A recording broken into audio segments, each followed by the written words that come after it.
When we do electoral work for justice, we also know that we have to do it differently than the way the establishment does it, right? So many important critiques of electoral organizing is the very way in which it's done. So the vast majority of progressive electoral organizing campaigns focus on organizing white voters, but they try to take like a race neutral approach to the issues, which really leaves white voters susceptible to the underlying racism of our opposition. And unfortunately, this strategy runs contrary to decades of research demonstrating that anti-black racism is what drives the majority of white people to support punitive carceral policies such as jail and police expansions, three strikes and you're out rules, and trying juveniles as adults. So while these campaigns focus on turning out Democrats, they often leave a white Democrat base that remains highly susceptible to racist messaging or in favor of punitive carceral policies. So this approach with white voters is keeping some of the most racist and brutal district attorneys and sheriffs in power, and is actually a major obstacle to winning criminal justice reform at the local level.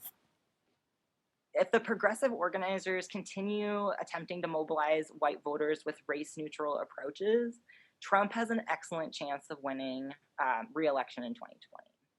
A Trump win, as we all know, will continue the politics of exacerbating white supremacist policing and immigration policies, creating worse conditions for those who are already most vulnerable to and targeted by state violence, making the context in which we live our lives and organize even more challenging. White voters really are one of the most largest impediments to winning racial, economic, and gender justice for our broader movement. In order to make significant gains in 2020, we have to organize enough white voters, a meaningful minority, who, in coalition with people of color communities, can become a progressive, multiracial coalition for justice. SURJ sees its electoral work as complementary to and reliant upon the successful organizing led by and in communities of color.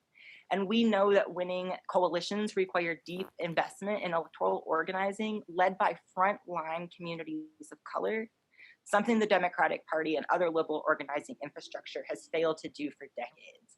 So we really see our relationships and working around electoral politics in like winning coalitions. They require organizing led by frontline communities.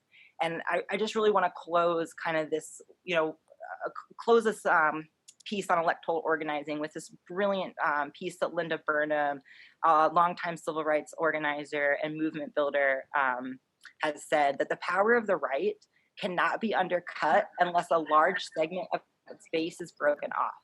Obviously, this is a long-term proposition, but whatever tactical moves we and others make in this electoral cycle, we need to retain this lesson into the indefinite future. White rage is lethal to democracy and progress, and if we're not organizing white folks around their suffering, we can be sure that someone else is.